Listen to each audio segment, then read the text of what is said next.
नमस्कार, मी परमेश्वर वाकडे. आपण पाहत आहात यूट्यूबचं हवाडा हे चॅनल. मित्रांनो, काल 24 तारीख विजयादशमीचा दिवस, दशरा. कुठंतरी ही अपेक्षा होती की मराठा समाजाचा अंतर्भाव ओबीसीमध्ये होईल आणि मराठा समाजाला आरक्षण मिळेल. ही अपेक्षा पूर्ण महाराष्ट्रातल्या मराठा समाजाला किंवा समाज बांधवांना होती, परंतु तसं काहीही घडलेलं नाही. जर काल काही घडलं असेल तर ते फक्त मेळावे आणि यामध्ये एकमेकावर टीका टिप्पणी, याच्या पलीकडं कालचा दिवसाचं काहीही विशेष नाही.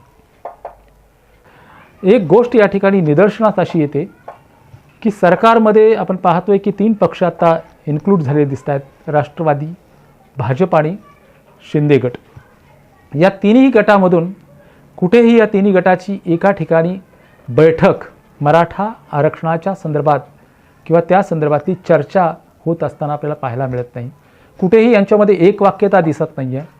कुठेही आपल्याला मराठा आरक्षणाच्या संदर्भामध्ये कुठंतरी आपल्याला ती भूमिका पार पाडायची आहे अशा पद्धतीची भावना या सरकारमध्ये आपण या 40 दिवसामध्ये पाहिलेली दिसली नाही.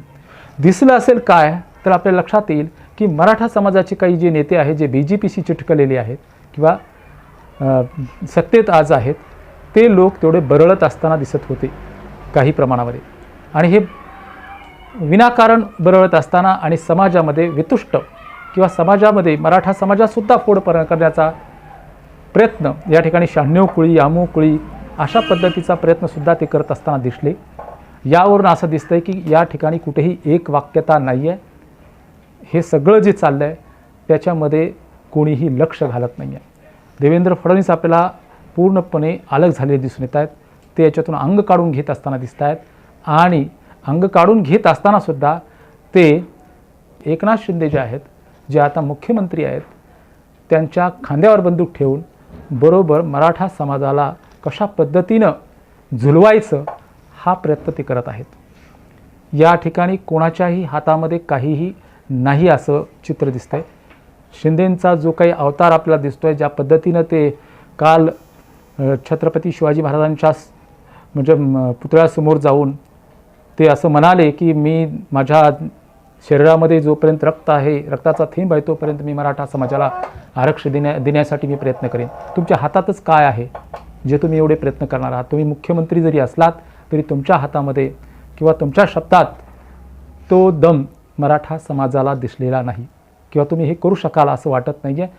तुम्ही हा शब्द देऊ शकाल, तुम्ही हेही बोलू शकाल की मी तरी तयार आहे, परंतु वरून हे होत नाही असं तुम्ही म्हणून तुमची ही शपथसुद्धा तुम्ही अगदी सहज म्हणजे ती खपवून घ्याल.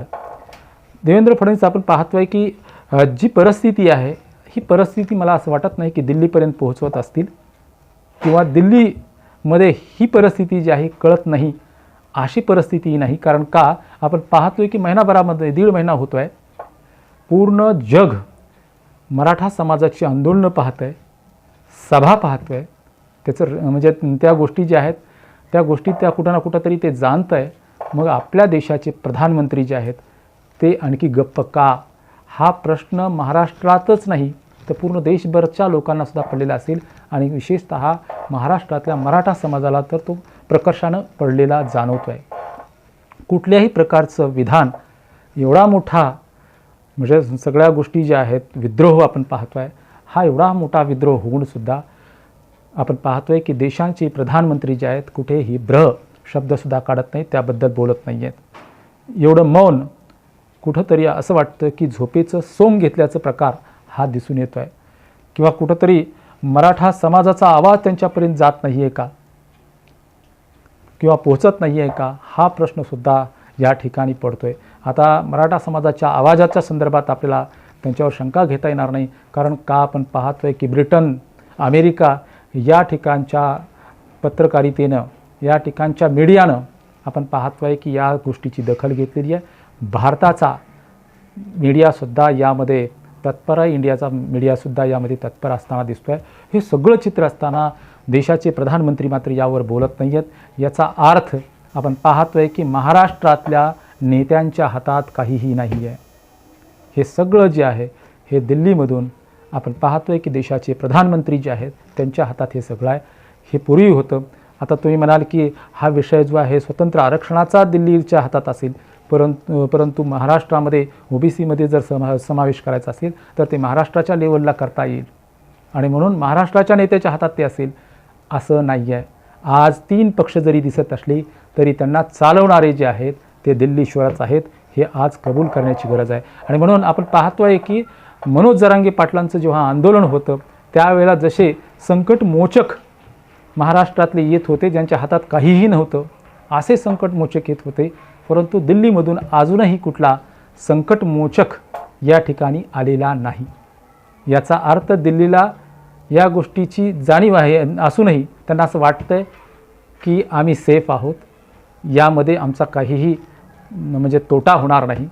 परंतु एक लक्षात घेतलं पाहिजे मराठा समाजानं की जे टार्गेट आजपर्यंत आपण केलं ते आपण महाराष्ट्रातल्या सरकारला केलं, परंतु महाराष्ट्राच्या सरकारच्या हातात काहीही नाही.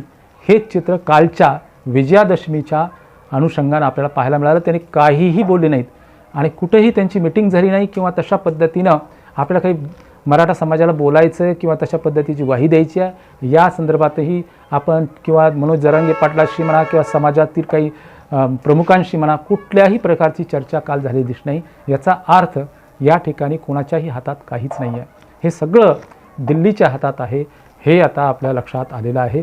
त्यामुळं आपला आवाज एवढा वाढला पाहिजे की दिल्लीला तो ऐकू गेला पाहिजे, हा विद्रोह त्यांच्यापर्यंत पोहोचला पाहिजे. आता मला असं वाटतं की तो विद्रोह जो आहे त्यांच्यापर्यंत पोहोचलेला आहे, त्यांना कळलेला आहे, परंतु ते झोपेचं सोंग घेत आहेत.